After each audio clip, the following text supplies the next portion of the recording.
Station मौतपुर। Train का time तो यही लिखा था। ऊपर से इतनी ठंड है कि मेरा दिमाग ही जम रहा है।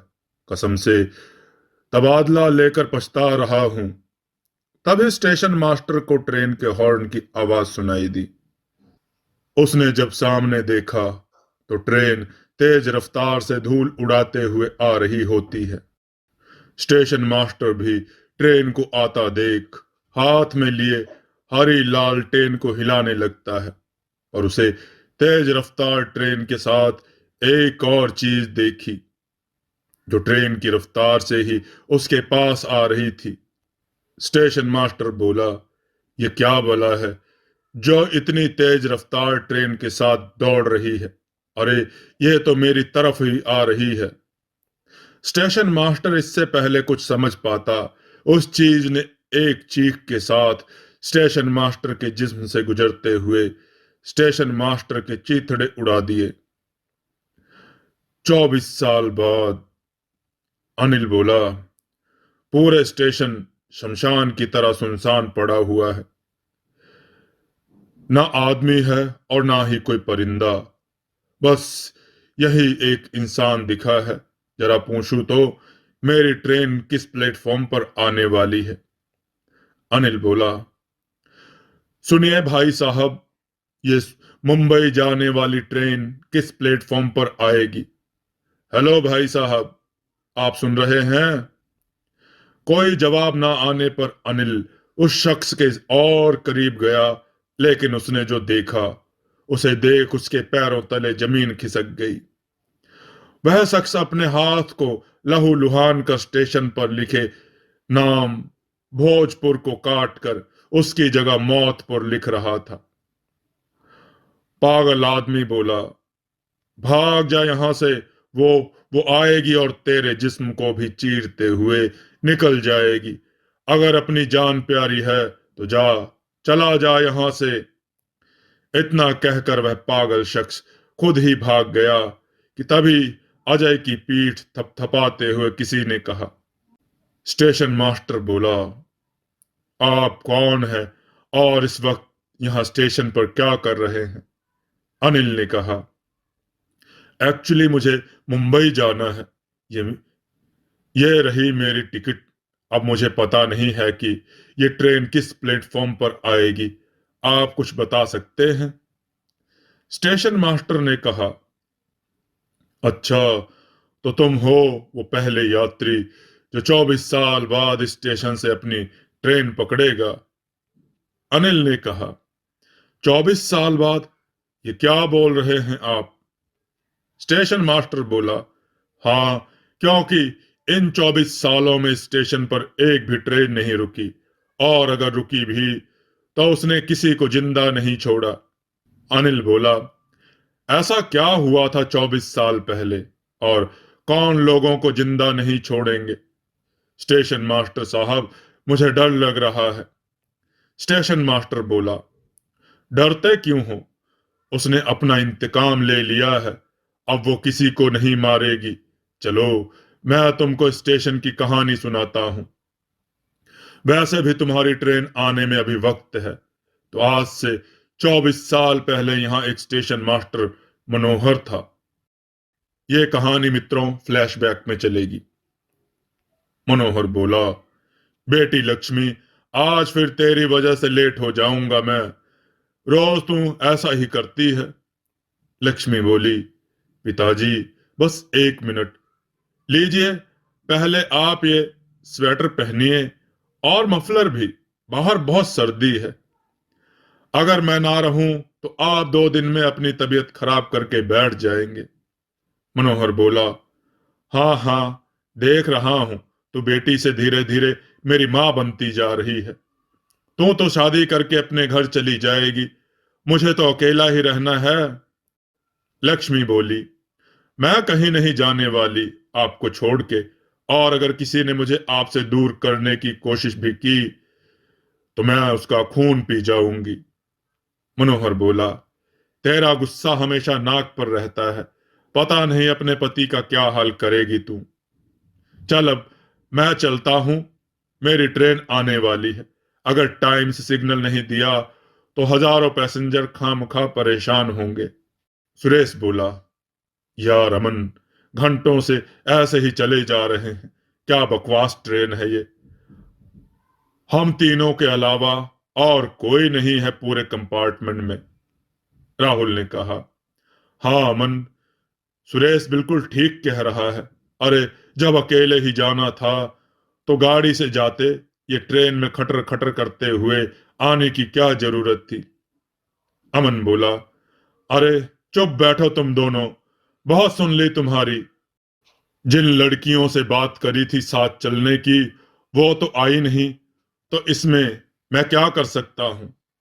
सुरेश बोला, लड़कियां साथ नहीं आई तो क्या हुआ, रास्ते से किसी को उठा ले, वैसे भी तेरा बाप मिनिस्टर है, फिर किस बात की टेंशन है तुझे। अमन बोला, अच्छा रुको, मैं करता हूं कुछ इंतजाम, सबको मजा आएगा। इधर मनोहर अपना खाना और कपड़े ले जाना भूल जाता है, इसलिए लक्ष्मी घर से खाना और गर्म कपड़े लेकर स्टेशन की ओर निकलती है। लक्ष्मी बोली, आज फिर सब कुछ भूल कर काम पर चले आए ना, मैं ना रहूं तो पता नहीं आप अपना ख्याल कैसे रखेंगे। मनोहर बोला, अच्छा हुआ तू आ गई, बहुत तेज भूख लगी हुई है।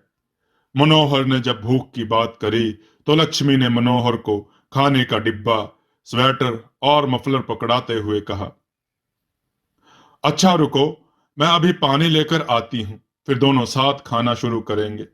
इतना कहकर लक्ष्मी पानी लेने के लिए बढ़ी ही थी कि तभी एक ट्रेन आकर स्टेशन पर खड़ी हुई।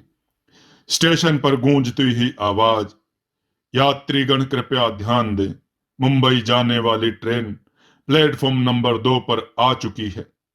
लक्ष्मी पानी लेने के लिए जा रही थी कि तभी ट्रेन का दरवाजा खुला और अमन, सुरेश और राहुल तीनों दरवाजे पर खड़े लक्ष्मी को देख हंस रहे थे। राहुल बोला, अरे मौका सही है, मैं तो कहता हूं उठा ले। सुरेश बोला, हाँ अमन, उठा ले, किसी को कुछ पता नहीं चलेगा, ना ट्रेन के कंपार्टमेंट में कोई है और ना स्टेशन पर।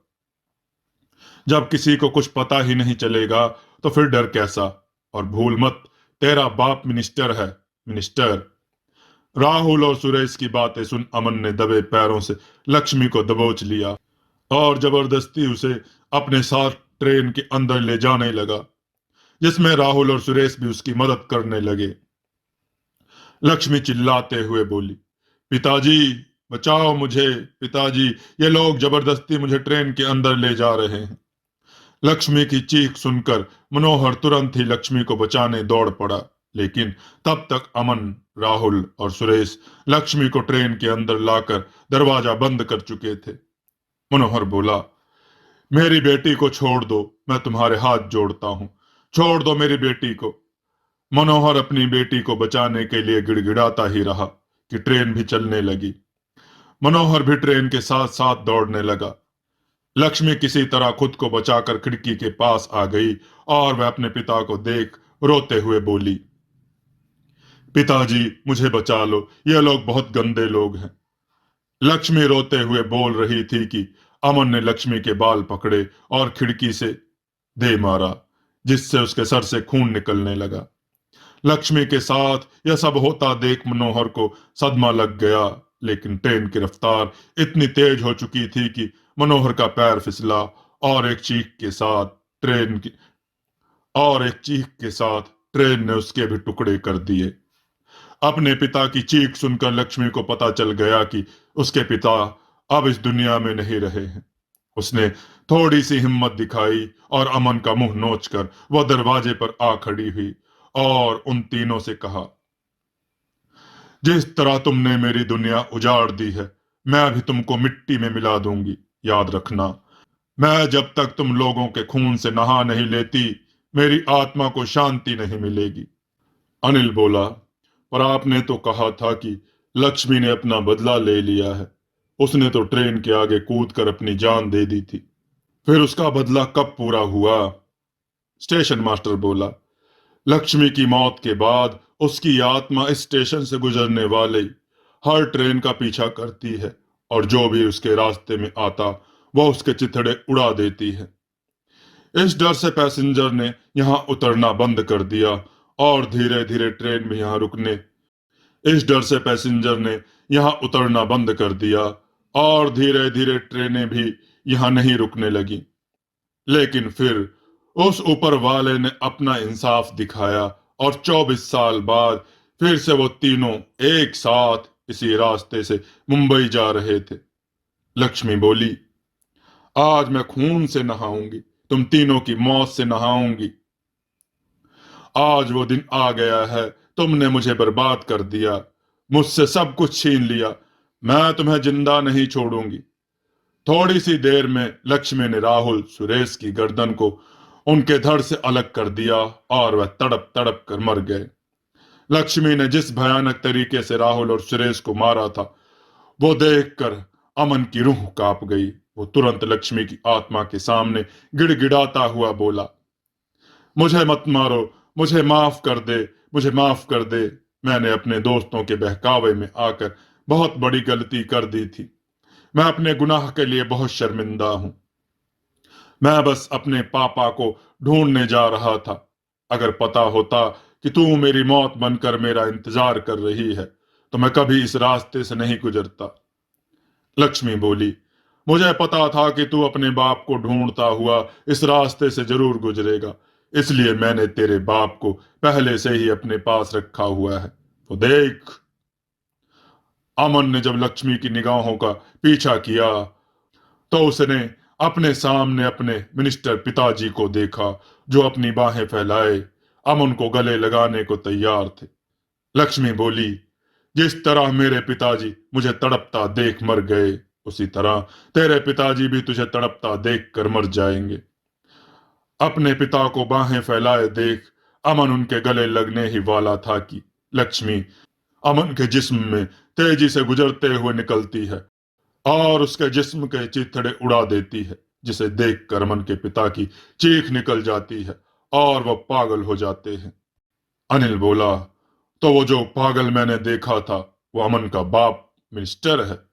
स्टेशन मास्टर बोला, हाँ, वो पागल अमन का बाप है। अभी ये सब छोड़ो और अपनी ट्रेन पकड़ो। अनिल उसी वक्त ट्रेन पकड़ता है और मुंबई शहर के लिए निकल जाता है।